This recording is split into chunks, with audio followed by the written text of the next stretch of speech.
Universally आप लोगों का स्वागत करता हूं अपने YouTube channel the Apex career institute पर। ठीक है। और मैं आज हम बात करेंगे डाइजेशन एंड एब्जॉर्प्शन। और आज हम इस चैप्टर को ख़त्म करने वाले हैं। लास्ट वीडियो में हम लोगों ने डाइजेशन के बारे में बात किया था और जो हमारा पॉइंट था last, that was the digestion in stomach.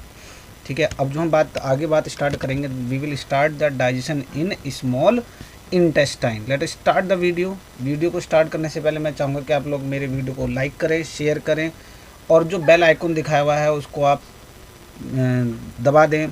ठीक है ना, उसको आप टच करें जिससे मेरे आने वाले वीडियोस के नोटिफिकेशन आपको मिलते रहें। ठीक है। जितना आप लोग इन वीडियोस को शेयर करेंगे उतना ही मुझे और ज़्यादा वीडियोस बनाने के लिए इंस्पिरेशन मिलेगा और ये और ज़्यादा स्टूडेंट्स को फ़ायदा पहुंचाएगा। ठीक है। मेरी कोशिश यही है कि मैं आप लोगों को ज़्यादा से ज़्यादा एक्सप्लेनेशन दे पाऊँ, लेकिन टाइम की बाउंडेशन की वजह से मुझे थोड़ा सा चीज़ें को रेस्ट्रिक्ट करना होता है। चलिए बहुत ज़्यादा बात ना करते हुए स्टार्ट करते हैं। ठीक है। अब देखिएगा, लास्ट जो पॉइंट हम लोगों ने डिस्कस किया था, it was about the digestion in stomach. ठीक है। और अभी जो हम बात करने जा रहे हैं कि अब स्टमक से जो फूड है यानी कि काइम, याद है chyme, semi digested acidic food present in the stomach, अब वो इस एंटर करता है कहाँ पर, स्मॉल इंटेस्टाइन में। ठीक है, स्मॉल इंटेस्टाइन में। अब आप लोगों को ये पता है कि पाइलोरिक स्टमक जो होता है वो कनेक्ट रहता है स्मॉल इंटेस्टाइन के डिओडिनम पार्ट से। ठीक है, कहाँ से रहता है, स्मॉल इंटेस्टाइन के डिओडिनम पार्ट से रहता है और इसकी जो ओपनिंग होती है it is covered by the pyloric sphincter. ठीक है। अब स्मॉल इंटेस्टाइन की बात समझिए कि कंप्लीट डाइजेशन और कंप्लीट एब्जॉर्प्शन यहीं पर होता है। यहाँ पर बहुत तरह के डाइजेस्टिव एंजाइम स्मॉल इंटेस्टाइन के अंदर मिलते हैं। पहला बात है लीवर अपना बाइल जूस रिलीज करता है स्मॉल इंटेस्टाइन में। पैनक्रियाज पैनक्रिएटिक जूस रिलीज करता है और इंटेस्टाइन की वॉल खुद बनाती है क्या, इंटेस्टाइनल जूस। यानी कि सभी तरह के एंजाइम्स इंटेस्टाइन के अंदर होते हैं, चाहे वो प्रोटीन को डाइजेस्ट करने वाले हों, लिपिड्स को डाइजेस्ट करने वाले हों या कार्बोहाइड्रेट या स्टार्च को डाइजेस्ट करने वाले एंजाइम हों। अब इसमें जो सबसे पहला पॉइंट है वो है पैनक्रिएटिक जूस। पैनक्रिएटिक जूस और बाइल जूस, जैसे अभी हम लोगों ने लास्ट वीडियो में बात किया था, एक साथ डिओडिनम में रिलीज होते हैं through the hepatopancreatic duct. Hepatopancreatic duct is the common opening of liver and pancreas. Pancreatic juice contains some inactive enzyme. यहाँ पर जितने भी एंजाइम है ज़्यादातर कैसे हैं, इनएक्टिव हैं। पहला कौन सा है, फर्स्ट इज द ट्रिप्सिनोजन। ठीक है, then chymotrypsinogen, procarboxypeptidase, amylases, lipases and nucleases. Nucleases वो एंजाइम होते हैं जो न्यूक्लिक एसिड्स यानी डीएनए और आरएनए को डाइजेस्ट करते हैं। बात समझे ना। द पैनक्रिएटिक जूस के अंदर कितने एंजाइम होते हैं, ट्रिप्सिनोजन और काइमोट्रिप्सिनोजन जो हैं ये प्रोटीन को डाइजेस्ट करेंगे। प्रोकार्बोक्सीपेप्टाइडेज जो है ये कार्बोहाइड्रेट को डाइजेस्ट करेगा। ठीक है ना। और एमाइलेज भी किसको डाइजेस्ट करेंगे, एमाइलेज भी कार्बोहाइड्रेट को डाइजेस्ट करेंगे। लाइपेज लिपिड्स को डाइजेस्ट करेंगे। न्यूक्लियस किसको डाइजेस्ट करेंगे, न्यूक्लियस डाइजेस्ट करेंगे न्यूक्लिक एसिड्स को। ठीक है, यहाँ पर थोड़ा सा मिसकॉन्सेप्ट हो गया। प्रोकार्बोक्सीपेप्टाइडेज भी क्या हैं, ये भी प्रोटीन को डाइजेस्ट करते हैं। एमाइलेजेस हैं जो कार्बोहाइड्रेट को डाइजेस्ट करेंगे। अब ट्रिप्सिनोजन जो है, ठीक है, एक इनएक्टिव फॉर्म है। Trypsinogen converted into its active form trypsin in the presence of A enzyme enterokinase secreted by the intestinal mucosa. यानी कि ट्रिप्सिनोजन जो सबसे इम्पोर्टेंट एंजाइम पैनक्रिएटिक जूस का है, ट्रिप्सिनोजन जो सबसे ज़्यादा काम करता है, ट्रिप्सिनोजन, ठीक है, कन्वर्ट हो जाता है ट्रिप्सिन में। ट्रिप्सिनोजन किस में कन्वर्ट हो जाएगा, ट्रिप्सिन में कन्वर्ट हो जाएगा। और कन्वर्ट करने के लिए किसकी जरूरत पड़ेगी, एंटेरोकाइनेज भी एक एंजाइम है। और एंटेरोकाइनेज को कौन रिलीज करा, इंटेस्टाइनल म्यूकोसा, यानी कि इंटेस्टाइन की जो इंटरनल लाइनिंग है उसकी सेल्स इंटेस्टाइनल म्यूकोसा को रिलीज करते हैं। इसके बाद ट्रिप्सिन क्या करता है, ट्रिप्सिन फिर दूसरे एंजाइम्स को एक्टिवेट करता है। यानी कि ट्रिप्सिन है तो काइमोट्रिप्सिनोजन भी एक्टिवेट हो जाएगा। प्रोकार्बोक्सीपेप्टाइडेज भी, एमाइलेजेस और बाकी के जो प्रोटीन डाइजेस्टिव एंजाइम हैं वो ट्रिप्सिन की प्रेजेंट में एक्टिवेट होंगे। और ट्रिप्सिन किसकी प्रेजेंस में एक्टिवेट होगा? एंटेरोकाइनेज की प्रेजेंस में एक्टिवेट होगा। ठीक है, चलिए अब दूसरा काम क्या है, ये आप लोगों ने देखा कि पेनक्रिएटिक जूस का क्या काम है। अब बात समझिए कि बाइल जूस का क्या काम है। के अंदर कोई भी एंजाइम नहीं होता, ठीक है ना, इट हैज़ नो एंजाइम्स। लेकिन बहुत इंपॉर्टेंट काम इसके पास क्या होते हैं, इसके पास है बाइल पिगमेंट। ठीक है ना, क्या है? Bile pigment. बाइल पिगमेंट कौन कौन से होते हैं? Bilirubin and biliverdin. जो इसका येलोइश कलर होता है वो इन बाइल पिगमेंट्स की वजह से आता है। इसके अलावा इसके अंदर क्या क्या चीज़ होती है? इसके अंदर होता है बाइल सॉल्ट, इसके अंदर होता है कोलेस्ट्रॉल, ठीक है, इसके अंदर होता है फॉस्फोलिपिड्स। ठीक है, मतलब ये है एंजाइम नहीं है, बाकी बहुत सारी चीज़ें हैं। ठीक है, अब बाइल का काम क्या है? बाइल का सबसे पहला काम है लिपिड के डाइजेशन में हेल्प करना। 10 क्लास को याद रखिएगा। Bile juice help in the emulsification of fat. Fat का एमल्सिफिकेशन का मतलब क्या है? Break down of the fat into very small particles, और उन पार्टिकल्स को क्या कहते हैं? मिसल्स कहते हैं। ठीक है, बाइल क्या करता है? बाइल लाइपेजेस को एक्टिवेट करता है और फिर ये जो लाइपेजेस होते हैं वो लिपिड को क्या कर लेते हैं? लिपिड को डाइजेस्ट करते हैं। अब इंटेस्टाइनल म्यूकोसा के अंदर गोबलेट सेल्स होती हैं जो म्यूकस रिलीज करती हैं। गोबलेट सेल्स क्या करेंगी? म्यूकस रिलीज करेंगे। ओके, और the secretion of the brush border cells of the mucosa along with the secretion of the goblet cells constitute the intestinal juice that is known as the succus entericus। मतलब ये है कि mucus के साथ साथ जो goblet sales हैं वो इंटेस्टाइनल जूस भी रिलीज करती हैं। इंटेस्टाइनल जूस को सक्कस एंटेरिकस भी कहते हैं।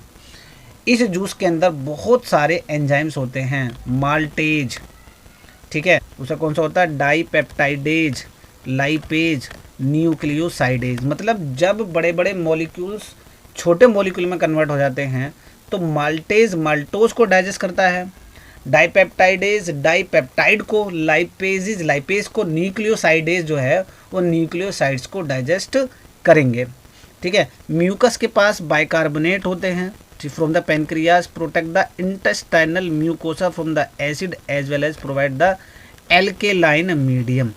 जो बाइकार्बोनेट होते हैं, अब एक फूड आया है कहाँ से? स्टमक से, इंटेस्टाइन के अंदर। ठीक है, और उसके अलावा जो बाइकार्बोनेट और जो पेनक्रियाज फ्रॉम द पेनक्रियाज से आते हैं और जो बाइल सॉल्ट हैं जो लीवर से आ रहे हैं वो क्या करेंगे? वो HCl को न्यूट्रलाइज करेंगे और जो इंटेस्टाइन का मीडियम है वो एल्केलाइन बनाएंगे। दोनों में फ़र्क समझिएगा। स्टोमक के अंदर एसिडिक मीडियम होता है क्योंकि वहाँ पर HCl है, और यहाँ पर कैसा मीडियम होता है? यहाँ पर एल्केलाइन मीडियम है, और यहाँ पर जो मीडियम होता है इंटेस्टाइनल जूस का वो लगभग 7.8 होता है। ठीक है, और यहाँ पर सब म्यूकोसल ग्लैंड्स जिनको ब्रूनर्स ग्लैंड कहते हैं इस काम में हेल्प करते हैं। बात मेरी समझ में आई? मैंने आपको यहाँ बताया कि बाइल जूस का काम क्या है। बाइल जूस के बाद जो इंटेस्टाइनल म्यूकोसा की सेल्स हैं वो सक्कस एंट्रिकस या इंटेस्टाइनल जूस रिलीज करती हैं। इनके अंदर बहुत सारे एंजाइम होते हैं जैसे माल्टेज, डाईपेप्टाइडेज, लाइपेज, न्यूक्लियोसाइडेज। मतलब ये एंड प्रोडक्ट में कन्वर्ट कर देते हैं फूड को। माल्टेज जो है इसके अंदर 2 सिंपल मॉलिक्यूल्स होते हैं शुगर के। ठीक है, तो ऐसी शुगर जिसके अंदर 2 मॉलिक्यूल होते हैं, किसके? सिंपल शुगर के, उसको डाइसैकेराइड कहते हैं। तो माल्टेज क्या है? माल्टेज इज डाइसैकेराइड है और ये इस डाइसैकेराइड को मोनोसैकेराइड में कन्वर्ट कर देगा। ठीक है, चलिए आगे चलते हैं। अब प्रोटीन, प्रोटियोसिस और पेप्टोन्स, ये 3 पार्ट थे, यानी कि प्रोटीन भी होता है, प्रोटियोसिस जो जो पेप्सिन ने डाइजेस्ट किए थे स्टोमक के अंदर। ठीक है, अब यहाँ पे समझिए, प्रोटीन्स हैं, पेप्टोन्स हैं और प्रोटियोसिस हैं। ये कन्वर्ट हो जाते हैं किसके अंदर? ये कन्वर्ट हो जाते हैं डाईपेप्टाइडेज के अंदर, डाईपेप्टाइड्स के अंदर। मतलब अमीनो एसिड्स के 2 मॉलिक्यूल होते हैं, उस कंडीशन को डाईपेप्टाइड कहते हैं। प्रोटीन को पॉलीपेप्टाइड कहते हैं क्योंकि numerous number of the amino acids are there. Peptone और प्रोटियोसिस के अंदर लिमिटेड अमीनो एसिड्स की नंबर होता है। तो यहाँ पर तीनों एंजाइम कौन कौन से? ट्रिप्सिन, काइमोट्रिप्सिन, कौन कौन से हैं? ट्रिप्सिन, काइमोट्रिप्सिन और कार्बोक्सी पेप्टाइडेज। ये तीनों मिलकर इन तीनों को डाइजेस्ट करते हैं और किस में कन्वर्ट कर देते हैं, डाइपेप्टाइड्स में कन्वर्ट कर देते हैं। कार्बोहाइड्रेट जो काइम के अंदर प्रेजेंट होता है, ठीक है, उनको पैनक्रिएटिक एमाइलेज, ठीक है, वो किस में कन्वर्ट कर देते हैं, वो डाइसैकेराइड में कन्वर्ट कर देते हैं। मैं बता चुका हूँ डाइसैकेराइड का मतलब ये होता है कि दो मॉलिक्यूल्स शुगर के फैट को डाइजेस्ट करते हैं lipases. Fats are broken down by the lipases. Fats are the broken down by the lipases with the help of the bile into di and monoglycerides. Monoglyceride जो होते हैं वो सबसे simple molecule हैं fat के। न्यूक्लियेजेस जो हैं वो nucleic acids convert into the nucleotides under the action of enzyme nucleases. और न्यूक्लियोटाइड से क्या बनते हैं, न्यूक्लियोसाइड बनते हैं। यहाँ पर एक एंजाइम होता है जिसका नाम होता है न्यूक्लियोसाइडेज। न्यूक्लियेजेस कौन होते हैं, जो डीएनए आरएनए को डाइजेस्ट करके कहाँ तक लाते हैं, न्यूक्लियोटाइड तक लाते हैं। न्यूक्लियोटाइड डाइजेस्ट होके कहाँ आते हैं, न्यूक्लियोटाइड डाइजेस्ट होके आते हैं न्यूक्लियोसाइड्स तक। यहाँ भी एक एंजाइम होता है जिसका नाम मैंने अभी आपको क्या बताया था, न्यूक्लियोसाइडेज। ठीक है, अब the enzymes in the succus entericus यानी कि इंटेस्टाइनल जूस के एंजाइम जो हैं वो फाइनल डाइजेशन करते हैं। इसमें समझिएगा कि जो डाइपेप्टाइडेज है, ठीक है, वो dipeptides converted into the amino acids. Dipeptides किस में कन्वर्ट हो जाते हैं, डाइपेप्टाइड्स अमीनो एसिड्स में कन्वर्ट हो जाते हैं। दो अमीनो एसिड इसके अंडर में under the process of dipeptidase. Maltose को ग्लूकोज और ग्लूकोज यानी कि ग्लूकोज जो है वो सबसे सिंपल शुगर है। ग्लूकोज के दो मॉलिक्यूल होते हैं किसके अंदर, माल्टोज के अंदर, इसलिए इसको डाइसैकेराइड कहते हैं। तो माल्टोज को के लिए कौन सा एंजाइम होता है, माल्टेज। ये माल्टोज को किस में कन्वर्ट कर देगा, ग्लूकोज में कन्वर्ट कर देगा। ठीक है, लैक्टोज ये मिल्क शुगर है, मिल्क के अंदर जो शुगर होती है उसको लैक्टोज कहते हैं। ये भी डाइसैकेराइड है, ये कार्बोहाइड्रेट है। इसको डाइजेस्ट करने के लिए क्या होता है, लैक्टेज। लैक्टेज इसको कन्वर्ट कर देगा ग्लूकोज और गैलेक्टोज में। ये दोनों अलग अलग चीज़ें हैं। ठीक है, यानी कि ग्लूकोज का एक मॉलिक्यूल और गैलेक्टोज का एक मॉलिक्यूल, ये दोनों मिलकर लैक्टोज बनाते हैं। लेकिन जब डाइजेशन होता है तो लैक्टोज कन्वर्ट हो जाता है ग्लूकोज में और गैलेक्टोज में। इसी तरह से सुक्रेज मतलब केन शुगर जो गन्ने से बनती है। ठीक है, इसके लिए एक एंजाइम होता है जिसका नाम क्या होता है, सुक्रेज इस सुक्रोज को कन्वर्ट कर देता है किसमें, ग्लूकोज में, और किसमें कन्वर्ट कर देता है, फ्रक्टोज में। ठीक है, इसके अलावा न्यूक्लियोटाइड्स को किसमें कन्वर्ट कर दिया, न्यूक्लियोसाइड में। नाम क्या है एंजाइम का, न्यूक्लियोटाइडेज। न्यूक्लियोसाइड्स किसमें कन्वर्ट हुए, शुगर में और बेस में। यहाँ पर कौन सा एंजाइम आया, न्यूक्लियोसाइडेज। ठीक है, डाई और मोनोग्लिसराइड्स किसे चक्कर में आ गए, लाइपेजिस बन गए। लाइपेजिस के साथ में किसमें कन्वर्ट हो गए, फैटी एसिड और ग्लिसरॉल। यानी कि अब ये जितना भी मॉलिक्यूल आप लोग देख रहे हैं, amino acid, glucose, galactose, fructose, nucleose, ठीक है, शुगर बेस, ये सब क्या है, सिंपल मॉलिक्यूल्स हैं, एब्जॉर्बल मॉलिक्यूल्स हैं।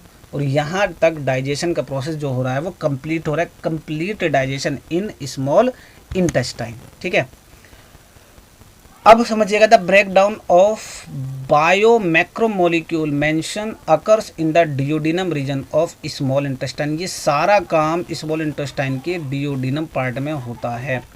जबकि जो सिंपल सब्सटेंसेस हैं, ठीक है, जैसे कि जिजुनम और इलम में एब्जॉर्प्शन होता है। स्मॉल इंटेस्टाइन के तीन पार्ट मैंने आपको कल बताए थे, DJI, डियोडिनम, जिजुनम, इलम, यानी कि कंप्लीट डाइजेशन डियोडिनम के अंदर होता है। उसके बाद जो एब्जॉर्प्शन है वो जिजुनम और इलम के अंदर होता है। इलम को हमने कल बताया था कि एक हाईली फोल्डेड लेयर होती है इलम की, जो विलाइज होती हैं यहाँ पर, और विलाइज ही क्या कर रही हैं, विलाइज ही एब्जॉर्प्शन करेंगी। ठीक है, उसके बाद क्या होता है, उसके बाद होता है डाइजेशन इन लार्ज इंटेस्टाइन की बात करेंगे। जो अनडाइजेस्टेड फूड है, अनडाइजेस्टेड और अनएब्जॉर्ब सब्सटेंसेस, वो कहाँ जाएगा, वो आ जाएगा लार्ज इंटेस्टाइन में। मतलब जिसका डाइजेशन नहीं हुआ है, ठीक है, जिसका डाइजेशन नहीं हुआ है और एब्जॉर्ब भी नहीं हो सकता है, वो लार्ज इंटेस्टाइन के अंदर आ जाएगा। तो इसका काम क्या है लार्ज इंटेस्टाइन का, लार्ज इंटेस्टाइन के भी तीन पार्ट आप लोगों ने बताए थे। ठीक है, तो उसमें भी आपको याद रखना है कि रेक्टम को मैंने बताया था, रेक्टम डस्टबिन है जिसके अंदर ये सारा वेस्ट स्टोर हो जाएगा। ठीक है, इसमें क्या है, इसमें एब्जॉर्प्शन होता है वाटर का, मिनरल का और कुछ ड्रग्स का। म्यूकस सिक्रीट होती है, ठीक है, जो वेस्ट को अडहेर करती है, चिपका देती है, ठीक है, और इसलिए जो इसका रिलीजिंग है वो आसान हो जाता है, लुब्रिकेट बनाता है, ठीक है। और रेक्टम के बाद एनस से अनडाइजेस्टेड वेस्ट बाहर रिलीज कर दिया जाता है, ठीक है। अब जो ये है इसको हम क्या कहते हैं, जो अनडाइजेस्टेड वेस्ट होता है उसको हम क्या कहते हैं, उसको हम फीसिस कहते हैं, ठीक है। Enters into the caecum part of the large intestine, ठीक है। और यहाँ पे जो है एक वॉल होता है जिसको हम कहते हैं इलियोसिकल वॉल, होता है इलियोसिकल वॉल होता है जो फीकल मैटर को वापस जाने से रोकता है, prevent the back flow of the faecal matter. यहाँ पर it is temporary store in the rectum till the defecation. Defecation का मतलब होता है रिलीजिंग ऑफ द वेस्ट, ठीक है। अब यहाँ पर जो gastro intestinal tract are under the neural and the hormonal control for proper coordination of different parts. अब यहाँ पे बात समझिए, मैं आपको पढ़ाने क्या जा रहा हूँ। अब तक मैंने आपको बताया, डिफेकेशन तक मैं आप लोगों को बता चुका हूँ कि किस तरह से जो हमारा सीकम के अंदर पार्ट आएगा, एंटर जो फेसिस है, अनडाइजेस्टेड अनएब्जॉर्ब पार्ट जो है वो एंटर करेगा सीकम के अंदर, सीकम से जाएगा रेक्टम के अंदर और वहाँ पर कुछ देर के लिए रुका रहेगा, टेम्परेरी स्टोर होगा रेक्टम के अंदर। और फिर कब तक, जब तक कि डिफेकेशन यानी कि रिलीज उस फेसिस की नहीं हो जाती है। अब मैं बात करूँगा कि जो ये पूरा GIT गैस्ट्रो इंटेस्टाइनल ट्रैक जो है, इसका पूरा जो काम है वो न्यूरल और केमिकल कंट्रोल के अंदर में रहता है, यानी कि इसको नर्वस सिस्टम भी कंट्रोल करता है और इसको हार्मोन्स भी कंट्रोल करते हैं, ठीक है। अब समझिएगा, द साइट, स्मेल और the presence of the food in the oral cavity can stimulating the secretion of saliva.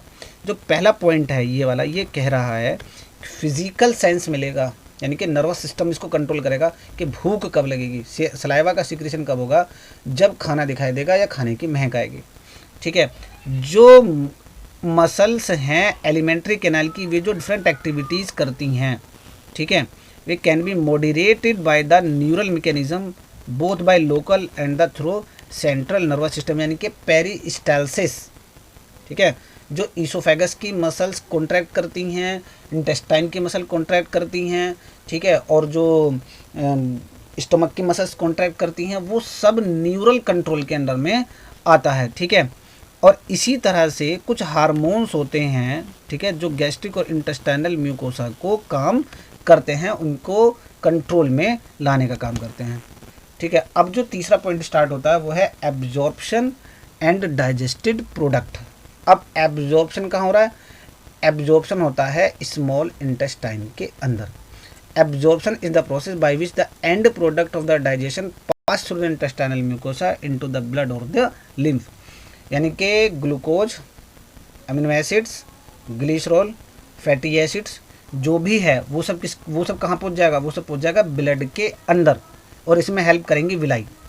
अब इनका एब्जॉर्प्शन कैसे होता है, इनका एब्जॉर्प्शन जो ट्रांसपोर्टेशन है वो तीन तरह से होता है। पैसिव ट्रांसपोर्ट होता है, ठीक है, पैसिव ट्रांसपोर्ट होता है, एक्टिव ट्रांसपोर्ट होता है, फैसिलिटेटेड ट्रांसपोर्ट है, तीनों तरह का है, ठीक है। अब कुछ बात समझिए कि कौन सी के साथ में यूज़ हो रहा है। अब अगर मैं बात करूं सिंपल मोनोसैकेराइड्स जैसे कि ग्लूकोज है, ठीक है, अमीनो एसिड्स हैं और कुछ इलेक्ट्रोलाइट्स जैसे कि क्लोराइड आयंस हैं, वो सिंपल डिफ्यूजन के थ्रू पास हो जाएंगे, यानी कि पैसिव ट्रांसपोर्ट वहाँ पर हो रहा है, ठीक है। और ये जो सब्सटेंसेस हैं ये डिपेंड करेगा कंसंट्रेशन ग्रेडियंट पर, क्योंकि अगर आप लोगों को ओस्मोसिस के बारे में पता है तो आप लोगों को पता है डिफ्यूजन के थ्रू ये काम होता है, तो हाई कंसंट्रेशन से लो कंसंट्रेशन की तरफ इसका मूवमेंट होगा, ठीक है। और कुछ सब्सटेंस जैसे कि फ्रक्टोज है और कुछ अमीनो एसिड्स हैं, ठीक है, they are absorb with the help of the carrier ions, यानी कि फैसिलिटेटेड ट्रांसपोर्ट। बड़े ध्यान से रखना है, ग्लूकोज का ट्रांसपोर्ट होता है डिफ्यूजन के थ्रू, यानी कि पैसिव ट्रांसपोर्ट है। अमीनो एसिड का ट्रांसपोर्ट कैसा है, पैसिव ट्रांसपोर्ट है। लेकिन फ्रक्टोज और कुछ दूसरे अमीनो एसिड जो एक्चुअल में कई तरह के होते हैं, ये न्यूट्रल भी होते हैं, तो जितने भी न्यूट्रल अमीनो एसिड होंगे वो पैसिव ट्रांसपोर्ट से होंगे, और जितने भी पोलर या चार्ज अमीनो एसिड होंगे, चार्ज पॉजिटिव या नेगेटिव या एसिडिक, उन सब का जो है ट्रांसपोर्टेशन वो फैसिलिटेटेड डिफ्यूजन के थ्रू होगा। ओके, अब पानी का जो ट्रांसपोर्ट है वो भी ऑस्मोटिक ग्रेडियंट पर डिपेंड करता है। ठीक है, एक्टिव ट्रांसपोर्ट पर एनर्जी की रिक्वायरमेंट होती है। ठीक है, तो कुछ जो है इसमें न्यूट्रिएंट्स हैं, जैसे कि कुछ अमीनो एसिड्स, कुछ monosaccharides, glucose, electrolyte are absorb in the body by this mechanism, यानी कि एक्टिव ट्रांसपोर्ट के थ्रू भी होगा। अब एक इंपॉर्टेंट पॉइंट आप समझिए, यहाँ से यहाँ तक जो मैं बात करने जा रहा हूँ वो बड़ी पॉइंट है कि फैटी एसिड और ग्लिसरॉल ये इनसॉल्युबल होते हैं ब्लड के अंदर, और ब्लड इनको एब्जॉर्ब नहीं कर सकता। ठीक है, fatty acid and glycerol are being insoluble and can not be absorb into the blood. तो सबसे पहले क्या होगा, सबसे पहले first they are converted into the small droplets, वो छोटे छोटे ड्रॉपलेट्स में कन्वर्ट हो जाते हैं, यानी कि इकट्ठा हो जाते हैं, जिनको क्या कहते हैं, इस एग्रीगेशन को हम मिसल कहते हैं। इस एग्रीगेशन को क्या कहते हैं, इस एग्रीगेशन को मिसल कहते हैं। और ये जो मिसल हैं वो इंटेस्टाइनल म्यूकोसा में एंट्री कर लेती हैं। फैट का जो एब्जॉर्प्शन है वो थोड़ा स्पेशल तरीके से होता है, क्योंकि फैटी एसिड और ग्लिसरॉल, मैं दोबारा बता रहा हूँ, फैटी एसिड और glycerol are insoluble and can not be absorb into the blood by normal methods. ठीक है, तो सबसे पहले क्या होता है, सबसे पहले they are converted into the small droplets, यानी कि मिसल्स में कन्वर्ट होते हैं।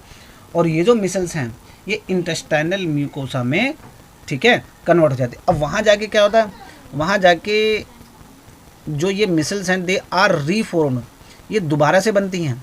कहाँ पर, इंटेस्टाइनल म्यूकोसा के अंदर ये जो मिसल्स हैं दे आर रीफॉर्म्ड, दोबारा से बनती हैं into very small protein coated fat globules, टूट जाती हैं, दोबारा से बहुत छोटे छोटे फैट ग्लोब्यूल्स बनते हैं और उनके ऊपर प्रोटीन कवर हो जाता है।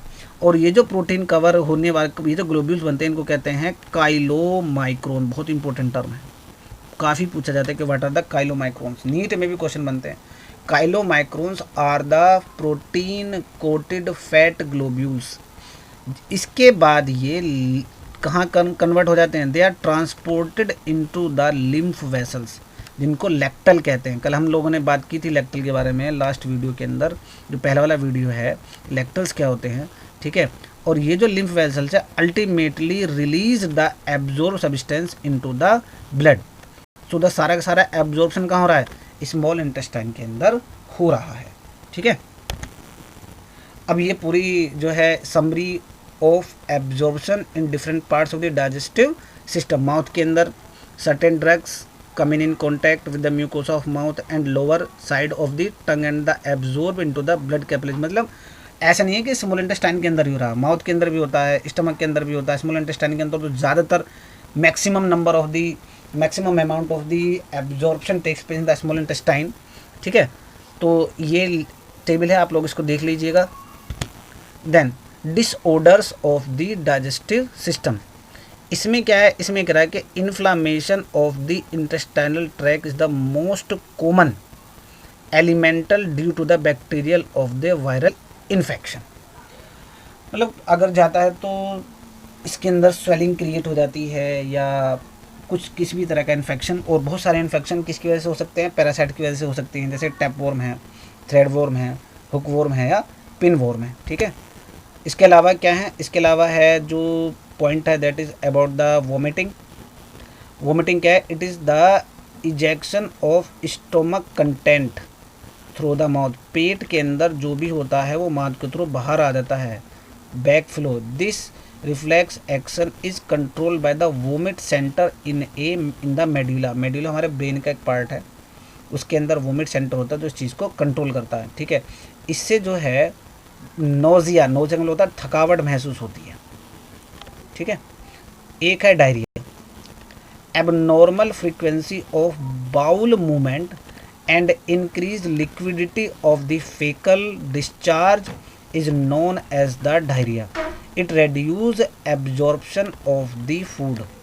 ठीक है, बाउल मूवमेंट का मतलब ये होता है कि जो पेरिस्टालसिस मूवमेंट होता है इंटेस्टाइन का वो बढ़ जाता है और बहुत ज़्यादा अमाउंट में वाटर रिलीज होता है और डिहाइड्रेशन हो जाता है। ठीक है, उसके बाद क्या है, कॉन्स्टिपेशन।